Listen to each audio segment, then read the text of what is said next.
ગુજરાતમાં ગયા વર્ષે નવેમ્બરમાં દિવાળીના સમયે પાટણના ધારપુર સ્થિત મેડિકલ કોલેજમાં થયેલી રેગિંગની ઘટનામાં માલવણના આશાસ્પદ યુવાન અનિલ પટેલનું મોત નીપજ્યું હતું।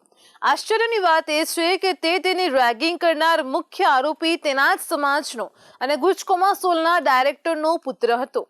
વ્યાપક આક્રોશના પગલે પોલીસે આ કેસમાં કુલ 15 આરોપીઓની ધરપકડ કરી હતી। આ બનાવના પડઘા પણ શમ્યા ન હતા અને ત્યાં જાન્યુઆરીમાં ભાવનગરની સરકારી મેડિકલ કોલેજમાં 8 સિનિયર ડોક્ટરોએ 3 જુનિયર ડોક્ટરોનું રેગિંગ કરવાની ઘટના પ્રકાશમાં આવતા સનસનાટી મચી ગઈ। આ ઘટનામાં જુનિયરનું અપહરણ કરીને તેને શારીરિક અને માનસિક ત્રાસ આપનારા સિનિયરોને કાયમ માટે સસ્પેન્ડ કરાયા। તેમણે મેડિકલમાંથી જ કાયમ માટે ફારિગ કરી દેવાયા હતા। તેની સાથે તેમની સામે ફોજદારી કાર્યવાહી પણ કરવામાં આવી હતી। આ ઘટના પછી માંડ શાંતિ સ્થપાઈ હતી અને ત્યારે ફેબ્રુઆરીમાં સુરતની જાણીતી સરદાર વલ્લભભાઈ નેશનલ ઇન્સ્ટિટ્યૂટ પ્રકાશમાં આવી। તેનો વિડીયો સોશિયલ મીડિયા પર વાયરલ થયો અને તેમાં સિનિયરો જુનિયર વિદ્યાર્થીઓને માર મારતા હતા। જુનિયર વિદ્યાર્થી કોઈ ગુનેગાર હોય તેમ તેને પિલર પર બાંધીને માર મારવામાં આવતો હતો। આ બનાવના પગલે એસવીએનઆઈટીના ચેરમેનને ધૃતરાષ્ટ્રની ઉપમા આપવામાં આવી હતી, જે ગુનેગારો સામે કાર્યવાહી કરવાના બદલે ઘટનાઓ પર ધાક પીછોડો કરવામાં લાગી ગયા હતા। ત્યાર પછી રાજકોટની જ સ્કૂલ ઓફ સાયન્સમાં રેગિંગની ઘટનાએ શિક્ષણ જગતમાં ખળભળાટ મચાવી દીધો હતો। 12મા ધોરણમાં ભણતા વિદ્યાર્થીને તેના સહપાઠીઓએ રેગિંગની નામે ક્રૂરતાથી ફટકાર્યો હતો। તેને એટલી ગંભીર ઈજા થઈ કે તેને હોસ્પિટલમાં દાખલ કરવો પડ્યો। આના પગલે શૈક્ષણિક સંસ્થાઓમાં પણ વિદ્યાર્થીઓની સલામતી અને રેગિંગને લઈને અનેક સવાલો સર્જાય છે। આ તો છેલ્લા 4 મહિના દરમિયાન ગુજરાતમાં બનેલા અને જાહેરમાં આવેલા રેગિંગના બનાવોની વાત થઈ। આ બાબતોને લઈને જબરજસ્ત હોબાળો થતા આ ઘટના જાહેરમાં આવી અને તેને લઈને પછી તંત્રએ પગલાં લીધા। પણ રેગિંગની એવી કેટલીય ઘટનાઓ છે જે જાહેર થતી નથી, તેને લઈને કોઈ સવાલ પણ થતા નથી। કદાચ કોઈ કોલેજ અને તેમાં પણ ખાસ કરીને મેડિકલ કોલેજ બાકી નહીં હોય જ્યાં આવી ઘટના બની ન હોય। હવે જો કોઈ એમ જ માનતું હોય કે આ પ્રકારની ઘટના ગુજરાત પૂરતી જ સીમિત છે તો તેની ભૂલ છે। આ મુદ્દો રાષ્ટ્રીય સ્તરનો છે। ફેબ્રુઆરીમાં જ કેરળમાં જ બનેલી એક રેગિંગની ઘટનામાં તિરુવનંતપુરમની સરકારી કોલેજના 7 સિનિયર સ્ટુડન્ટ્સે પાણીમાં તેમનું થૂક નાખીને તેવું પાણી જુનિયર વિદ્યાર્થીને પીવાની ફરજ પાડી હતી। તેના પછી તેને લાકડીઓ અને બેલ્ટ વડે ફટકાર્યો હતો।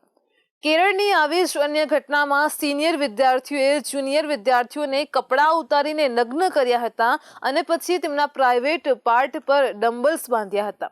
તેઓને સળંગ 3 મહિના સુધી માર માર્યો। સિનિયરોએ જુનિયરોને સતત માનસિક અને શારીરિક યાતના આપી। આના પગલે હવે તેઓની સામે પોલીસે કાયદેસરના પગલાં ભરવાની ફરજ પડી છે। આ ઉપરાંત રાજસ્થાનમાં કોટામાં પણ વિદ્યાર્થીએ રેગિંગના લીધે આત્મહત્યા કરવાની ફરજ પાડવાનો કિસ્સો પ્રકાશમાં આવ્યો। આ વાતની સુધ ત્યાંની કોર્ટે પણ લેવાની ફરજ પડે છે। આ બધી ઘટનાઓ તે વાતનો પુરાવો છે કે કોલેજમાં નવા આવતા વિદ્યાર્થીઓની ફિરકી ઉતારવાના સ્વરૂપે શરૂ થયેલી નિર્દોષ મસ્તી મજાક આજે રેગિંગના સ્વરૂપમાં કુખ્યાત બની ગઈ છે।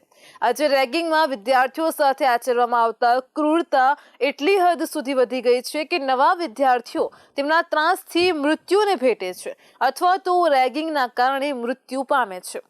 આજે રેગિંગની સ્થિતિ એટલી ગંભીર બની ગઈ છે કે છેલ્લા 2 વર્ષમાં તેના લીધે 51ના મોત થયા છે અને સુપ્રીમ કોર્ટે તેની નોંધ પણ લેવી પડી છે અને તેના માટે ખાસ ટાસ્ક ફોર્સ પણ નિમી છે। આ ટાસ્ક ફોર્સ હવે કોલેજની રેગિંગની ઘટનાઓ પર ચાંપતી નજર રાખશે। સુપ્રીમ કોર્ટે પણ જણાવ્યું છે કે રેગિંગની ઘટના મુખ્યત્વે દેશની વિવિધ પ્રકારની મેડિકલ કોલેજોમાં જ બને છે। આ બતાવે છે કે રાજ્યની શિક્ષણ સંસ્થાઓમાં રેગિંગના સ્વરૂપમાં એક નિર્દોષ મજાક આજે શિક્ષણની સંસ્થાઓમાં ભણતા ગુનેગાર જેવી માનસિકતા ધરાવતા તત્વોના હાથમાં પહોંચી ગઈ છે।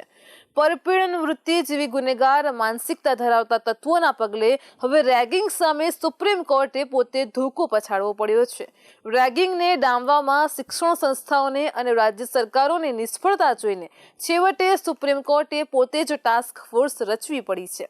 સુપ્રીમ કોર્ટે રચેલી ટાસ્ક ફોર્સ હવે કોલેજોનું સતત મોનિટરિંગ કરશે અને રેગિંગ કરનારા વિદ્યાર્થીની હવે પીડિત કરતાં પણ બદતર સ્થિતિ થાય તેની તૈયારી કરી લીધી છે। રેગિંગ કરનાર ગમે તેવો સિનિયર હશે પણ હવે તેને કાયમ માટે ગુનેગાર ગણવામાં આવશે. આ વિદ્યાર્થીઓને કદી ક્યારેય પાસપોર્ટ નહીં આપવામાં આવે, તેઓને ક્યારેય કોઈ સરકારી નોકરીમાં લેવામાં નહીં આવે. આ ગુનેગારો નિયમિત રીતે અસામાજિક તત્વોની જેમ નિયમિત રીતે પોલીસ સ્ટેશને જઈને હાજરી આપવી પડશે.